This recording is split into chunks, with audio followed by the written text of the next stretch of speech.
শুভ সন্ধ্যা, রাধে রাধে।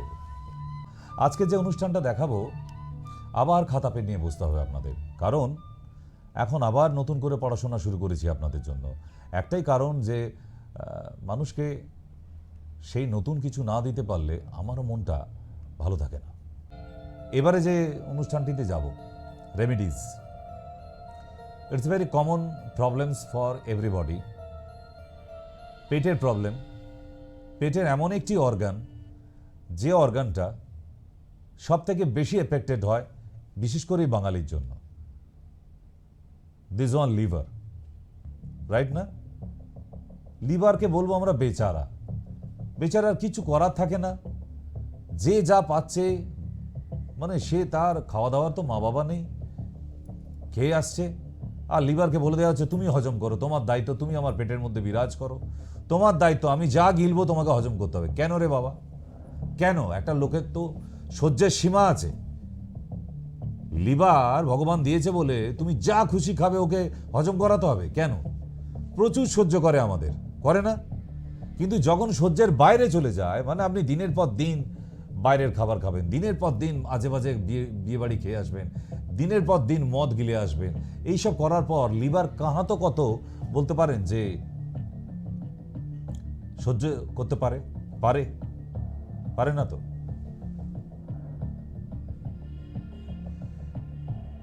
বেচারা লিভার সারাদিন চুপ করে বসে থাকে। এই টপাস করে কখন আচার খেয়ে নিল কে, সেও দেখছে লিভার, এরে বাবা এবার আচার আসছে, ওপর থেকে নামছে, তো এখান থেকে নামছে, লিভার এখানে আছে, সে দেখছে আরে বাপ রে বাপ, এবার আচার আসছে, কি করে হজম করবো একে? তারপরেই দেখলো একটা সেদ্ধ ডিম, আচারের পরে সেদ্ধ ডিম, ভাবুন কি সাংঘাতিক। তার খানিক্ষণ বাদে দেখছে এবারে কষা খাসির মাংস নামছে, বলছে ও তাহলে আজকে ভোজবাড়ি আছে বোধহয়, নাহলে এরকম উদ্ঘট খাবার কি করে আসে, তাই না? আপনি যা খাচ্ছেন তারপরে দেখছি আবার একটু কফি, এ কি? একটা খাবারের তো ধারাবাহিকতা থাকে, ঠিক এরকম আনলিমিট আজে বাজে একটা ধারাবাহিকতা যদি হয়, এই লিভার কত সহ্য করতে পারে? তাই আজকের দ্বিতীয় পর্বের নাম বেচারা লিভার। চলুন দেখি।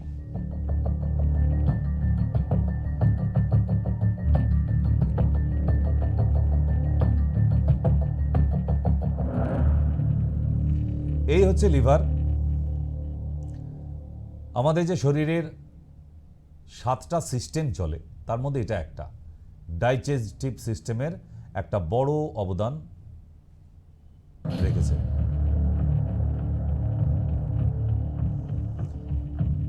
এই লিভার আমাদের স্টমাকের মধ্যে খাবার যাবার পর, এই যে বাঁদিকে গোলাপি রঙের অংশটা দেখছেন, এটাকে বলা হয় স্টমাক, পাকস্থলী। লিভারের নিচে ওই যে হলুদ রঙের বাবুই পাখির বাসার মতো, ওটাকে বলা হয় গল ব্লাডার। আর স্টমাকের পিছন দিয়ে গেছে জোঁকের মতো একটা অংশ, পিঙ্ক কালার, ওটাকে বলা হচ্ছে প্যানক্রিয়াস। ঠিক। আর এদেরকে জয়েন করে রেখেছে কে? হেপাটিক ডাক্ট, মানে একটি পাইপ যেটা এদের সবার মধ্যে সংযোগ রেখেছে ইলেকট্রিক ওয়্যারের মতো। আপনি যাই খাবেন, ঘুরে ফিরে গিয়ে এদের 3জনের ওপরেই দায়িত্ব পড়বে হজম করানো। আমাদের শরীরের মধ্যে এই 3টে লোককে, কাজের লোককে রাখা হয়েছে। আমরা যাই গিলে আসি না কেন, সব তাদের হজম করার দায়িত্ব liver, gall bladder and pancreas. ঠিক। প্যানক্রিয়াস শুধু সুগার কন্ট্রোল করে না, শরীরের অ্যাসিডিটি কন্ট্রোল করে।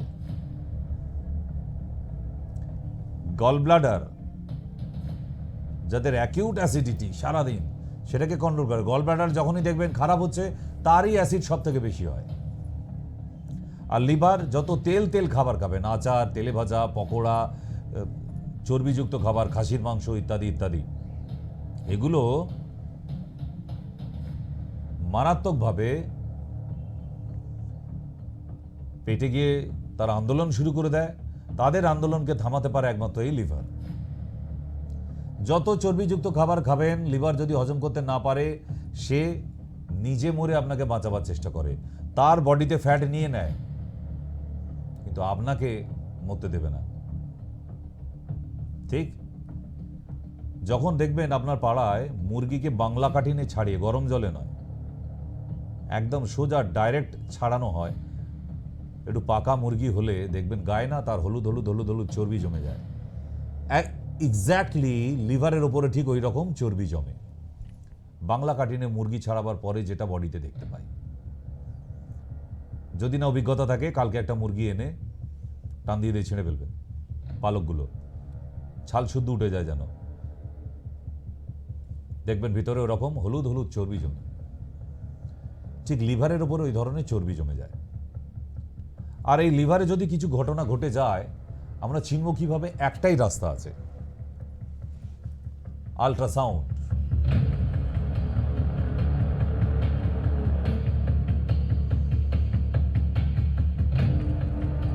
এটা নিশ্চয় বলতে হবে না, আল্ট্রাসোনোগ্রাফি খুলে বলতে হবে না তো?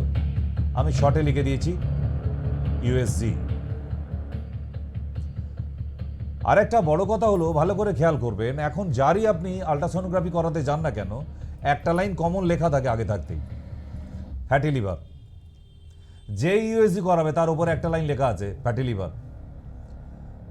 আবার কারো গ্রেড 1 গ্রেড 2 করা হয়, একই রকম লিখবো কেন, একটু বদলাই। ফ্যাটি লিভারটা কমন, কিচ্ছু খুঁজে পাচ্ছে না, ফ্যাটি লিভার। মানে সে তো জানে, আরে এর মুখ দেখে তো মনে হচ্ছে পেশেন্টের যে বাইরের খাবার খায়, এ রোজ বাইরে গিয়ে চিকেন পকোড়া এই সমস্ত খেয়ে আছে, তা তো ফ্যাটি লিভার হবে। বিনা আল্ট্রাসোনোগ্রাফি করেই তা লিখে দেওয়া যায় ফ্যাটি লিভার। খাবার ক্যারেক্টার দেখে, লোকের ক্যারেক্টার দেখে বলে দেওয়া যায়, যায় না? তাহলে এখন এই হচ্ছে ইউএসজি, এটা আপনাকে কিন্তু করাতে হবে, নাহলে আপনি লিভার কেমন আছে তার খবরটা পাবেন না। দেখুন এখানেও নিচে লেখা আছে ফ্যাটি লিভার। তাই মাথায় রাখবেন, পেটে আচানক হঠাৎ কোনো প্রবলেম হয়ে গেল, সাডেনলি কোনো প্রবলেম দেখে নিলে, চুপচাপ বসে না থেকে, নিজে নিজে ডাক্তারি না করে, আমি বলবো যে একটা আল্ট্রাসোনোগ্রাফি করিয়ে নিন। মোটামুটি একটা চিত্র পাওয়া যায় কোনো গন্ডগোল বাঁধতে চলেছে কিনা। তবে বলবো হ্যাঁ, আপনাদের বাড়ির আশেপাশে আগাছা মতো গজিয়ে উঠেছে প্রচুর আল্ট্রাসোনোগ্রাফি সেন্টার, গিয়ে একবার বলবেন যে আপনাদের এনএবিএল লাইসেন্সটা আছে কিনা। যদি না থাকে করাবেন না। আপনার বাড়ির কাছে যে সমস্ত ডায়াগনস্টিক সেন্টার বা আল্ট্রাসাউন্ড সেন্টার হয়েছে, গিয়ে বলবেন এনএবিএল লাইসেন্সটা আপনাদের হয়েছে। যদি বলেন না আপনাদের ওটা নেই, করাবেন না। ওগুলোর যারা ডক্টর আসে তারাও সেই লেভেলের।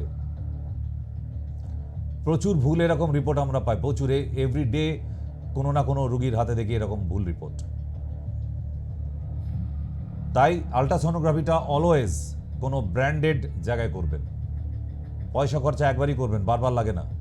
কোনো ওই যে ভুল রিপোর্টটা দিল 50 টাকা বাঁচাবার জন্য, আপনি ভুল রিপোর্ট হাতে নিয়ে এসে ডাক্তারের কাছে হাজির হবেন। আর ভুল রিপোর্ট হাতে ডাক্তার পেলে ভুল ট্রিটমেন্ট হবে, কারণ আমরা তো এই আল্ট্রাসোনোগ্রাফির ওপর ডিপেন্ড করে ট্রিটমেন্ট করবো না। ক্লিয়ার? দ্বিতীয় টেস্ট কি করাবেন? Blood test, LFT, liver function test. তাই যাদের লিভার ফাংশন টেস্টে প্রবলেম আসছে এবং ইউএসজিতেও প্রবলেম আসছে, বিশেষ করে উলুবেড়িয়ার ওই বাচ্চাটি কি সামথিং সানা, রাহুল সানা, রাইট, মোস্ট প্রবাবলি হবে যতটা আমার মনে আছে। যদি আজকের অনুষ্ঠান দেখেও, তাহলে অবশ্যই খাতা পেন নিয়ে বসো। তোমার জন্য বিশেষ করে কিছু টিপস আছে।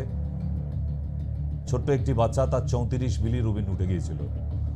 আমরাও খুব চিন্তায় আছি, একটু একটু করে কমছে ঠিক, কিন্তু একসঙ্গে হঠাৎ এতটা বেড়ে যাওয়ার কারণ খুঁজে পাইনি আমিও এখনো। ক্যালকাটা মেডিকেল কলেজ অন্তত 1 মাস ভর্তি ছিল, 15 দিন থেকে 1 মাস, তাও কোনো কিনারা করতে পারেনি তারা। তারপর আবার কেস আমি হাতে নিয়েছি। তো যদি রাহুল সানার বাড়ির লোকও আজকের অনুষ্ঠান দেখে থাকেন, তাহলে আজকের নোটসগুলো নেবেন। কি কি? যাদের আল্ট্রাসোনোগ্রাফিতে ফ্যাটি লিভার গ্রেড 2, যাদের হেপাটোমেগালি গ্রেড 2, যাদের ইউএসজিতে এসেছে ক্রনিক লিভার ডিজিজ, যাদের আল্ট্রাসোনোগ্রাফিতে আছে haemangioma on the right lobe of the liver, যাদের ইউএসজিতে আছে seen on the liver some neoplastic infiltration. খুব সাবধান, এই 5টা পয়েন্ট যা বলে দিলাম যদি আপনার আল্ট্রাসোনোগ্রাফিতে বা সিটি স্ক্যানে দেখে থাকেন তাহলে আজকে যা নোটস দেব নোট করুন। কারণ লিভার ট্রিটমেন্ট বাড়িতে 70% হয়, ডক্টরের কাছে 30% হয়। আমি যা আজকে ঘরোয়া পথ্য বলে দেবো, বিশেষ করে লিভার পেশেন্টদের জন্য আজ অবধি পশ্চিমবাংলার বুকে কোনো রেমিডিস এত পাননি। আমার পেশেন্ট যারা তারা তো জানেন, কিন্তু আজকে যা বলবো সেই জানার বাইরেও কিছু বলবো আজকে, যারা ক্রনিক লিভার ডিজিজে ভুগছেন বা একটা ক্রিটিক্যাল কমপ্লেক্স কেসে নিয়ে বসে আছেন, লিভার নিয়ে কিছু বুঝে উঠতে পারছেন না।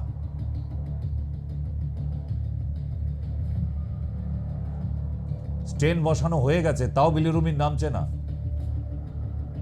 এমআরসিপি হয়ে গেছে তারপরেও হচ্ছে না। ঠিক সেই লেভেলের পেশেন্টগুলোর জন্য বলছি আজকে যারা অনুষ্ঠান দেখছেন। কেমন? Number 1, fatty liver. বাঁ দিকেরটা হচ্ছে নর্মাল লিভার, ডান দিকেরটা ফ্যাটি লিভার। তফাৎটা দেখুন কতটা। যাদের ফ্যাটি লিভার হয়েছে আপনার লিভারটা ঠিক এই রকম দেখতে হয়ে গেছে। আপনারা দেখতে পান না বলে আজকে চিত্রগুলো আপনাদের সামনে তুলে ধরছি। দ্বিতীয়, ফ্যাটি লিভার আবার কারো কারো ইউএসজিতে লেখা থাকে hepatomegaly. What is hepatomegaly? Hepatomegaly মানেও লিভারটা বেড়ে যাওয়া, ফ্যাটি লিভার মানেও বেড়ে যাওয়া। তাহলে দুটোর মধ্যে তফাৎ কি হলো? দুটোর মধ্যে তফাৎ এটাই, ফ্যাটি লিভার মানে চর্বি জমে যাচ্ছে, আর হেপাটোমেগালি মানে সোয়েলিং অফ দ্য লিভার, লিভারটা ফুলে ওঠে যখন, তাকে বলা হয় হেপাটোমেগালি। দুটো এক জিনিস নয়। আমার টিভির পর্দার সামনে বসে আছেন এরকম অনেকের আল্ট্রাসোনোগ্রাফিতে এই দুটো শব্দ লেখা থাকতে পারে, নয় ফ্যাটি লিভার না হলে হেপাটোমেগালি। যাদের গল ব্লাডার স্টোন ছিল, অপারেট করে ফেলেছেন, তাদেরও ইউএসজি করে দেখেছেন বা যারা করছেন দেখুন আপনার ইউএসজি খুলে ফ্যাটি লিভার গ্রেড 2 or 3 লেখা আছে, और হেপাটোমেগালি গ্রেড 2 or 3 লেখা আছে। কেন? আপনার গল ব্লাডারে স্টোন আসা মানে লিভারটা আগে ড্যামেজ হবে, তারপর তো গল ব্লাডারের স্টোনটা তৈরি হবে। তাই যাদের গল ব্লাডারের স্টোন তাদের লিভার খারাপ হবেই হবেই, এখানে কোনো ছাড় নেই। ক্লিয়ার?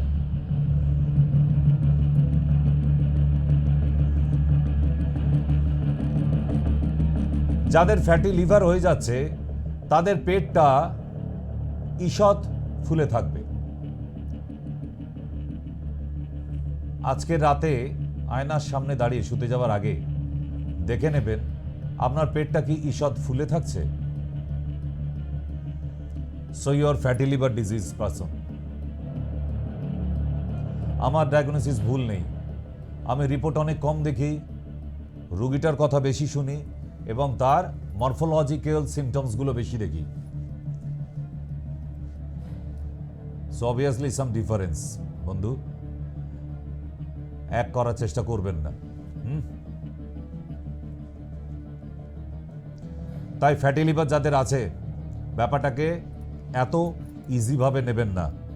What is fatty? ঠিক লিভারের গায়ে এরম ধরনের চর্বি জমে গিয়ে গিয়ে ভর্তি হয়ে যায়, তবে তাকে ফ্যাটি লিভার বলা হয়। আর একটা আছে কি chronic liver disease, CLD, liver fail. যখন আপনার লিভার এই কালারের এসে যাবে, ঠিক এরকম দেখতে হয়ে যাবে, আপনার লিভার ফেল হয়ে গেছে বস, কিছু করার নেই। সোনারপুরে একটি লিভার ফাউন্ডেশন খোলা হয়েছে, এর আগে আমি বলেওছি অনেকবার। ওখানে এক ডাক্তারবাবু আছে, কে সেটা জানি না, অ্যানিবডি। এইসব লিভারের পেশেন্টগুলো গেলে তাদেরকে বলে দেন তিনি, লিভারটাকে ট্রান্সপ্ল্যান্ট করে নিন। লিভার ট্রান্সপ্ল্যান্ট করতে হবে আপনার, মানে লিভার চেঞ্জ করতে হবে। আমি রুগীগুলো যখন এসে আমাকে বলে, আমি বলি আপনি আবার একবার দেখা করুন ওই ডাক্তারবাবুর সাথে, গিয়ে বলুন স্যার কোন দোকানে পাওয়া যাবে ওটা, আমাদের ধর্মতলায়, চৌরঙ্গি, পার্ক স্ট্রিট কোথাও পেয়ে যাব, কোন দোকানে বলুন, যদি দোকানের নামটা বলে দেন। না লিভার ট্রান্সপ্ল্যান্ট হবে, ইন্ডিয়া কোন হসপিটাল করছে, কোন হসপিটাল ট্রান্সপ্ল্যান্ট করছে, আর যারা করছে সাকসেস কোথায়, সাকসেস রেট? কলকাতার বুকে দুটো ট্রাই করা হয়েছিল, দুজনই মারা গেছে। একটা শিশু পেশেন্ট আর একটা অ্যাডাল্ট, দুজনই মারা গেছে লিভার ট্রান্সপ্ল্যান্ট করে। মুখ দিয়ে বলতে অনেক সোজা, করে দেখাতে না মোটামুটি আর একটা জন্ম নিতে হবে। তাই এই ধরনের উৎপটাং কথা বলবেন না, আপনি যে ডাক্তারবাবুই হন। প্লিজ আপনাকে রিকোয়েস্ট, ওই পেশেন্টগুলো লিভার সিরোসিস বা লিভার ফেলিওর পেশেন্টগুলো যাবার পরেই আপনার কি ল্যাজ গজায় আমি জানি না, আপনি প্রতিটা পেশেন্টকে বলে দেন লিভার ট্রান্সপ্ল্যান্ট দরকার। ঠিক করবেন না এগুলো। আর একটা প্রবলেম কি হয়, যেটা সিটি স্ক্যানে আসতে পারে একমাত্র, এটা ইউএসজিতে আসবে না, লিভার ক্যান্সার।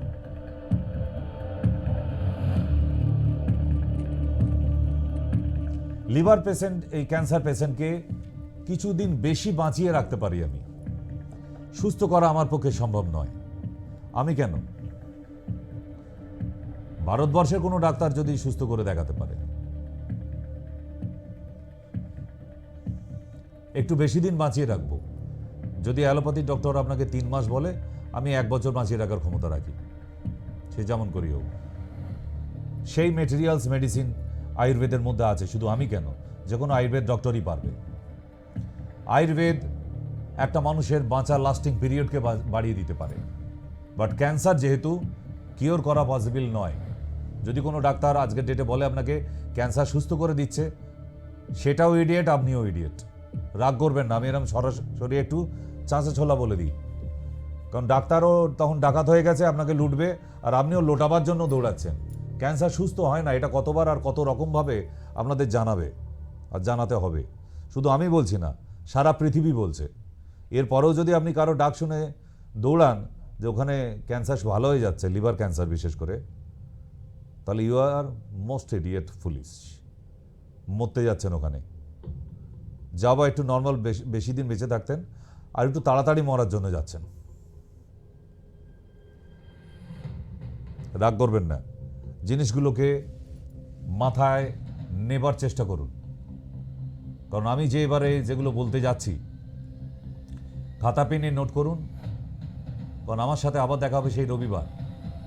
আর রবিবার আপনাদের একজনের সাথে একজন ফ্রি আছে, কামিং সানডে। প্রতিটা সানডে, প্রতি রবিবার ঘোষণা করাই আছে আপনাদের, আপ টু মার্চ অবধি একদম। ঠিক, প্রতিটা রবিবারেই আপনাদের 1+1 একজনের সাথে একজন ফ্রি থাকছে, অনলি সানডে। আর ওই সানডেতে কোনো রিপোর্ট দেখা হয় না, আমি দেখি না, সম্ভব না। তাই রবিবার আপনাদের সঙ্গে দেখা হবে। এখন নোটস নিয়ে নিন, আবার এই অনুষ্ঠান কবে দেখাতে পারবো আমি জানি না, কারণ প্রচুর পেশেন্টের রিকোয়েস্ট। এই লিভারের জন্য এত আল্ট্রাসোনোগ্রাফি আমাকে হোয়াটসঅ্যাপ করে পাঠিয়েছে, তার মধ্যে দেখলাম কমন ফ্যাটি লিভার আর হেপাটোমেগালি। তাই সেই রোগীগুলোর জন্য আজকের পরের পর্ব। বেতো শাক প্রতিদিন রান্না করে খেলে লিভার ফাংশন ভালো হয়। কি বললাম? বেথো শাক।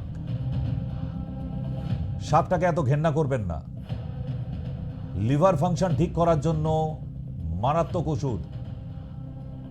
কোনো ডাক্তারের দেয়া প্রেসক্রিপশনের ওষুধের থেকে 10 গুণ বেশি কাজ করে বেথো শাক। লিখে রাখুন, যদি কোনো ডাক্তার চ্যালেঞ্জ করে আমার নাম বলবেন, এতটা ভরসা রাখি অন্তত আমার হোম রেমেডিতে। ঠিক। দ্বিতীয় নাম্বার, গিমা শাক। কিভাবে রান্না করবেন? ঠিক সিদ্ধ করে নিয়ে হালকা তেল দিয়ে একটু নাড়াচাড়া করে নেওয়া। এই গিমা শাক খেলে আপনার হেপাটোমেগালি সুস্থ হয়ে যায়, এবং প্রতিদিন খেতে হবে। দুপুরবেলা ভাতের সাথে গিমা শাক, সকালবেলা খালি পেটে উঠে ইন এমটি স্টমাকে কাগজি লেবু, পাতি লেবু নয়, কাগজি লেবু গরম জলের মধ্যে একটা লেবুর রস দিয়ে অথবা অর্ধেক লেবুর রস দিয়ে সেটাকে ধীরে ধীরে চায়ের মতো খান, শিপ শিপ।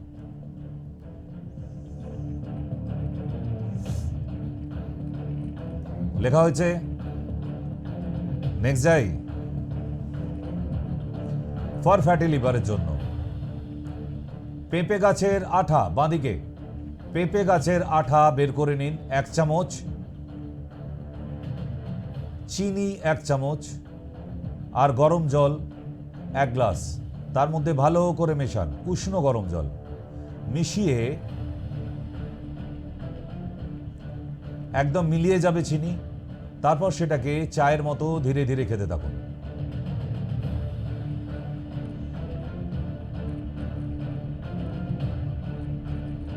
নোট করা হয়েছে? নেক্সট যাব, নেক্সট যাই। এবারে যেটা বলছি, এই রেমিডিসটা যাদের বিলিরুবিন হাই, টু হাই, অনেক ওপরে, তাদের জন্য শিবলিঙ্গি, শিবলিঙ্গি পাতার রস দিনে 5 বার খেতে হবে।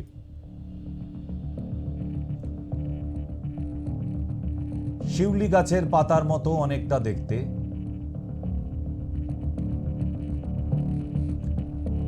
এই পাতাটির নাম শিবলিঙ্গি। এই পাতার রস দিনে 5 বার করে খেতে হয়, হাফ কাপ করে। নোট করা হয়েছে? নেক্সট যাব আবার যাদের বিলিরুবিন হাই, জন্ডিস হয়ে গেছে। কেঁদো গাছ গরম জলে ফুটিয়ে ছেঁকে খেতে হবে দিনে 2 বার। এই গাছটিকে কেঁদো গাছ বলা হয়। দেখুন কেঁদো ফল হয়ে আছে। পৃথিবীতে যত গাছ আছে সব গাছই কোনো না কোনো ওষুধ আছে, নেই বললে চলবে না। আপনি যে কোনো গাছ নিয়ে আসবেন, সেই গাছেরই উপকারিতা বলবো। দ্রব্যগুণার স্টুডেন্ট, এটাই তো কাজ ছিল আমার কলেজে, গাছ চেনা এবং তার বেনিফিট কি। ঠিক, কেঁদো গাছ লেখা হয়েছে। নেক্সট যাই। অ্যালোভেরার সাথে পুদিনা পাতার জুস করে সকালবেলা খালি পেটে,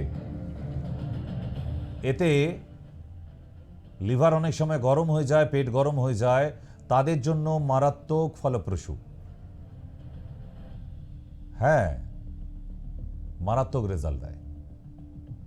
যাদের জন্ডিস হয়ে গেছে এবং অলওয়েজ 2.1, 2.5 রয়েই যায়, এরকম প্রচুর মানুষ আছে, তাদের বিলিরুবিনটা এই 2-এর নিচে আর নামতে চায় না, তাদেরকে বলবো সকালবেলা উঠে অ্যালোভেরার জুস, তার সঙ্গে পুদিনা পাতা থেতো করে মিক্স করে সকালবেলা টানা 30 দিন খেতে থাকুন। 30 দিন পরে গিয়ে আবার এলএফটি চেক করে দেখুন আপনার বিলিরুবিন আর 2-এর উপরে আছে কিনা। কারণ লিভারের জন্য যত ওষুধ সব প্রাকৃতিক ওষুধ। আর একটা যেটা আমি বলেই থাকি সব রোগীদের, আখের রস খাবেন প্রতিদিন সকাল 10টা নাগাদ। দুপুরবেলা ভাত খাবার পর বাতাবি লেবু 4 ভাগের 1 ভাগ।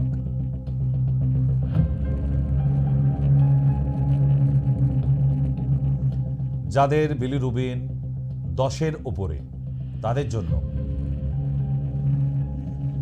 হেলেঞ্চা শাকের রস সকালবেলা খালি পেটে।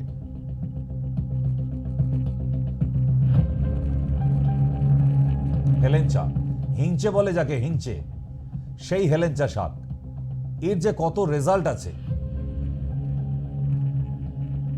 প্রচুর রোগে কাজ করে, নট অনলি ফর লিভার।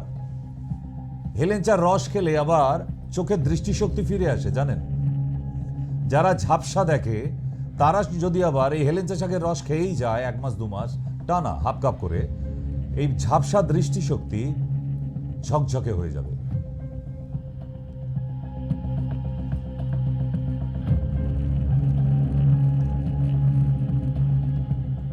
এই গাছটা দেখেছেন আপনারা, নামটা জানতেন না, কাকমাছি,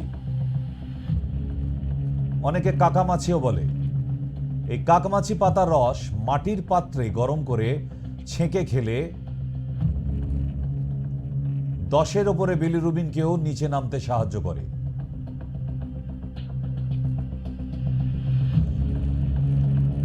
আর একটা যেটা কমন, আমি প্রতিটা রোগীকেই বলি, অড়হর গাছের পাতা 5-7টা নিয়ে সন্দক লবণ 1 চিমটি দিয়ে খাবেন রসটা।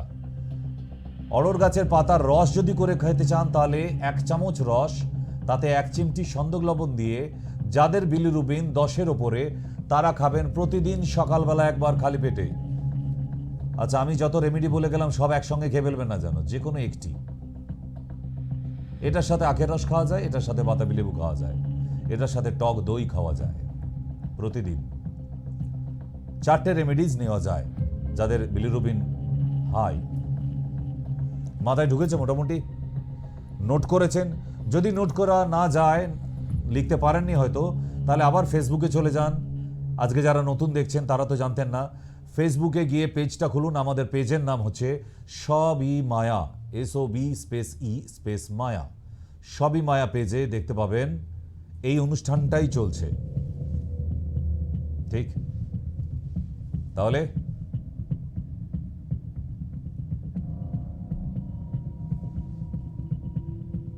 নেক্সট,